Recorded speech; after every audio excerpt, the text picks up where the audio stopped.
Hello बच्चों, welcome to our channel personal tutor. मेरा नाम है ऐश्वर्या शर्मा एंड मैं आपको पढ़ाऊंगी chapter 4 nutrition in living organisms.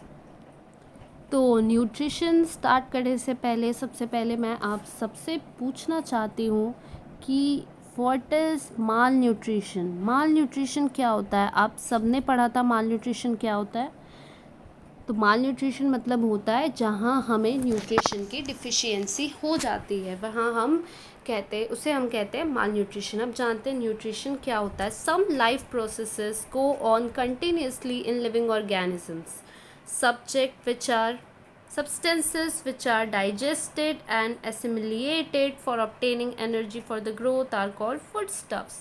तो कुछ लाइफ प्रोसेसेस हैं जो हमारी लाइफ में कंटिन्यूसली चलते रहते हैं। वो सब्सटेंसेस जिन्हें हम क्या करते हैं, डाइजेस्ट करते हैं, एसिमिलेट करते हैं और जिससे हमें एनर्जी मिलती है, जिससे हमारा ग्रोथ होता है, हमारी हेल्थ बनती है, उसे ही हम कहते हैं food stuffs. We get several types of nutrients from food stuffs. हमें फूड स्टफ से बहुत सारे न्यूट्रिएंट्स मिलते हैं। न्यूट्रिएंट्स को दो तरीके से डिवाइड किया जा सकता है, मैक्रो न्यूट्रिएंट्स और दूसरा होता है माइक्रो न्यूट्रिएंट्स। ये दो टाइप ऑफ न्यूट्रिएंट्स होते हैं। अब हम साइड में थोड़ा जान लेते हैं न्यूट्रिशन क्या होता है। The process of taking in and using food which takes place in living organism is called nutrition. Nutrition क्या होता है? फूड को लेना और फिर यूज़ करना, ये होता है न्यूट्रिशन।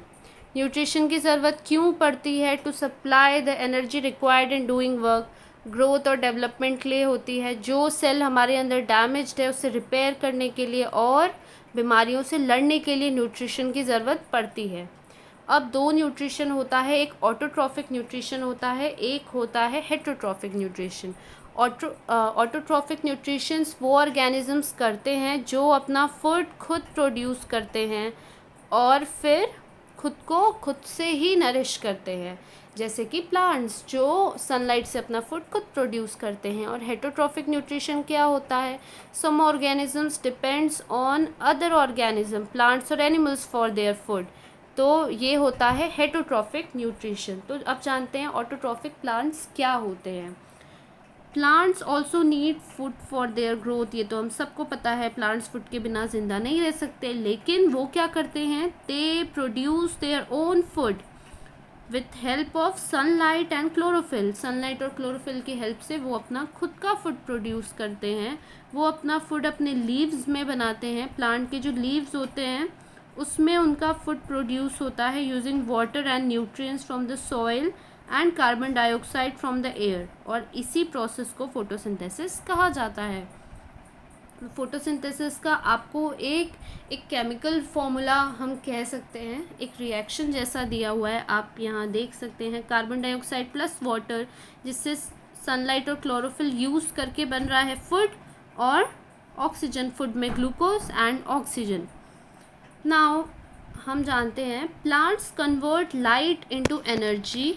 कौन सी energy? Chemical energy, and store it in the form of food. Plants क्या करते हैं? लाइट एनर्जी सन से हीट लेते हैं, उसे केमिकल एनर्जी में कन्वर्ट करते हैं और फिर इसे स्टोर करके एज अ फूड रखते हैं। Water, mineral and salts are absorbed from the soil. जो वाटर होता है, मिनरल होता है, सॉल्ट होता है, ये सब एब्जॉर्ब करते हैं सॉइल से। जो स्टेम होता है वो क्या करता है? Transports them up to the leaves, और ये लीव्स को पहुंचाता है। लीव्स के पास क्या होता है? माइक्रोस्कोपिंग ओपनिंग होती है जिसे स्टोमेटा कहा जाता है, जिससे वो क्या करते हैं? CO2 मतलब कार्बन डाइऑक्साइड लेते हैं एयर से। जो क्लोरोप्लास्ट होता है लीव्स में, उसमें क्लोरोफिल होता है जो सनलाइट को एब्जॉर्ब करता है, जो हेल्प करता है कार्बन डाइऑक्साइड और वाटर को फूड में कन्वर्ट करने में, और इस प्रोसेस में ये ऑक्सीजन रिलीज़ करते हैं। Beside leaves, photosynthesis takes place in some other parts like green stem also। Leaves तो ठीक है, पर फोटोसिंथेसिस प्लांट्स के दूसरे पार्ट्स में भी होता है जहाँ पे क्लोरोफिल प्रेजेंट हो। अब जानते हैं ट्रांसपोर्ट सिस्टम इन प्लांट्स में ट्रांसपोर्ट सिस्टम कैसे होता है। The transport system of plants consist of xylem and phloem. तो ये दो जो पार्ट्स होते हैं प्लांट के, यही ट्रांसपोर्ट सिस्टम का काम करते हैं। जाइलम जो होता है वो क्या करता है, transports minerals and waters from the root to all the aerial parts of the plant. ये क्या करता है, रूट्स से मिनरल्स को और वाटर्स को प्लांट्स के जितने भी एरियल पार्ट होते हैं उनमें ट्रांसपोर्ट करता है। अब जो फ्लोएम होता है, फ्लोएम क्या करता है, ये transports the food from the leaves to other parts of the plants. अब तो लीव्स में फूड बन गया, अब लीव्स से, जैसे ये लीव्स है, लीव्स से अब दूसरे जो पार्ट ऑफ प्लांट्स होंगे उसमें ये फूड पहुंचाता है। तो ये फ्लोएम का काम होता है। Through the plants, though the plants have a transport system, they do not have a separate digestive or excretory system। plants में कोई separate digestive system या excretion के लिए excretory system नहीं होता है। plants produce carbohydrates by the process of photosynthesis। photosynthesis के through ही plants अपने पार्ट्स में कार्बोहाइड्रेट प्रोड्यूस करते हैं। कार्बोहाइड्रेट किससे बनता है, कार्बन से बनता है, हाइड्रोजन से बनता है, ऑक्सीजन से बनता है। Protein are made from carbon, hydrogen, oxygen and nitrogen. जो प्रोटीन बनता है प्लांट्स में वो कार्बन, हाइड्रोजन, ऑक्सीजन और नाइट्रोजन से बनता है। How do plants obtain the nitrogen necessary for the synthesis of protein. अब प्लांट्स में ठीक है, हम समझ गए कार्बन मिल गया प्लांट्स को, ऑक्सीजन भी मिल गया, अब नाइट्रोजन कैसे मिलता है प्लांट्स को। सो air contains gaseous nitrogen, however plants cannot utilize gaseous nitrogen। मतलब प्लांट्स जो गैसेस में नाइट्रोजन अवेलेबल है वो तो नहीं ले सकता एयर में जो अवेलेबल है, तो फिर वो क्या करता है, it needs to be fixed या converted into compounds. Fixation of nitrogen occurs by biological and atmospheric methods. तो दो मेथड्स होते हैं, एक बायोलॉजिकल मेथड होता है, एक एटमॉस्फेरिक मेथड होता है।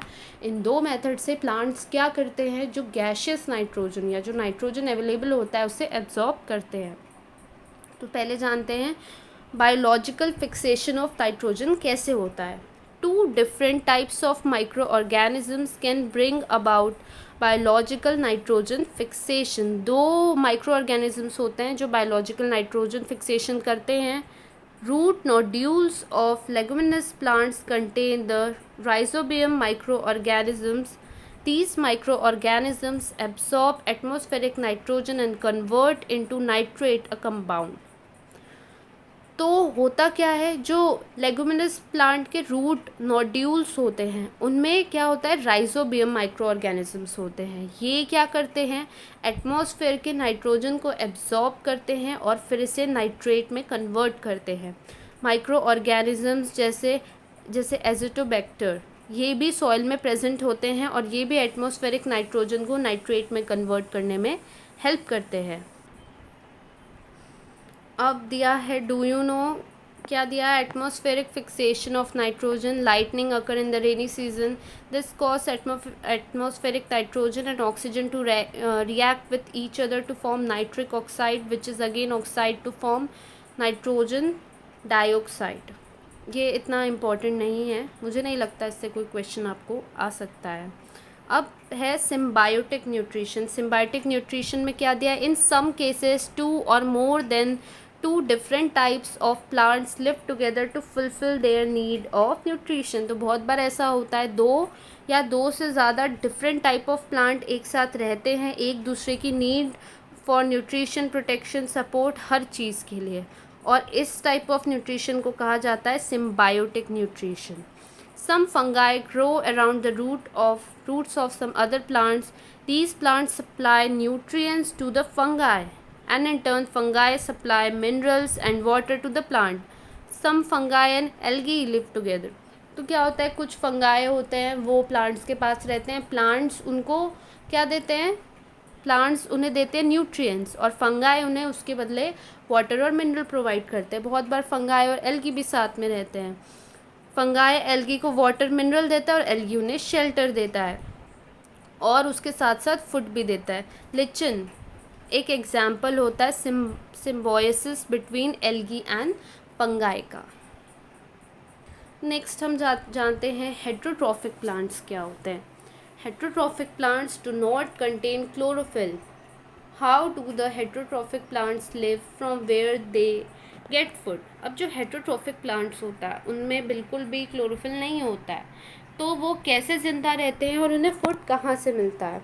Have you seen a yellow wire like leafless climber plant growing on a big tree. हाँ, हमने देखा है क्लाइंबर्स बहुत सारे होते हैं, येलो कलर के होते हैं जिनमें कोई लीफ नहीं होती और वो बड़े बड़े ट्रीज़ में ग्रो करते हैं। तो ये सोचने वाली बात है ना कि उन्हें फूड कहाँ से मिलता है। The plants that grow on the body of other plants to obtain food are called parasitic plants. इन्हें कहा जाता है पैरासाइटिक प्लांट्स, जो दूसरे प्लांट्स में ग्रो करते हैं और वहीं से फूड ऑब्टेन करते हैं, जैसे होता है loranthus cuscuta. Due to absence of chlorophyll the cuscuta is completely dependent on the host plant. Host plant मतलब जिस प्लांट पे वो चढ़ रहे हैं और जिस प्लांट से उन्हें फूड ऑब्टेन होने वाला है, जिस पे वो डिपेंडेंट हैं, और इसीलिए उन्हें कम्प्लीटली पैरासाइटिक प्लांट कहा जाता है। ओके, अब नेक्स्ट है इंसेक्टिवोरस प्लांट्स। इंसेक्टिवोरस प्लांट्स क्या होता है कि कुछ प्लांट्स को हमने देखा है जो फीड करते हैं upon insects to obtain nutrients. वो क्या करते हैं, इंसेक्ट्स को खाते हैं अपने न्यूट्रिएंट्स के लिए। This insectivorous plants generally grow in soil और water deficient in nitrogen compounds. ये ऐसी जगहों में या ऐसे सॉइल में या पानी में ग्रो करते हैं जहाँ इन्हें नाइट्रोजन नहीं मिलता है। The plant body of the Drosera burmannii has a flower like appearance. जैसे कि हम पिक्चर में देख सकते हैं, इसका फ्लावर लाइक अपीयरेंस है। ये क्या करता है, ग्राउंड से बहुत क्लोज ग्रो होता है। इसकी जो लीव्स होती है अट्रैक्टिव पिंक कलर की या रेड कलर की होती है, जिसमें हेयर्स होता है। Droplets of a sticky substance found at the tips of the hair attract insect. और इनके जो फ्लावर्स होते हैं उस फ्लावर्स में क्या होता है, स्टिकी सब्सटेंस होता है टिप पे, इनके जो हेयर्स होते हैं उसमें, और यही इंसेक्ट्स को अट्रैक्ट करते हैं। Scientist Jonas Burman identify this plant in Sri Lanka in 1737, और उसके बाद ही इसका नाम ड्रोसेरा बर्मनी पड़ गया था। तो मुझे लगता है बच्चों ये चैप्टर बहुत लेंदी हो चुका है, तो इसे यहीं पे ख़त्म करते हैं। मतलब फ़र्स्ट लेक्चर हम यहीं पे ख़त्म करते हैं। मैं इसका नेक्स्ट लेक्चर भी आपके लिए बनाऊंगी। तो इस प्लांट मतलब एक दिन आप इतना पढ़ लो, नेक्स्ट डे आप वो नेक्स्ट लेक्चर देख लो, वो पढ़ लो, तो आपको बोर भी नहीं लगेगा और आपका चैप्टर भी कंप्लीट हो जाएगा। और आपको कुछ भी क्वेश्चन होता है, कोई भी क्वेरी होती है, तो आप नीचे कमेंट बॉक्स में हमें बता सकते हैं।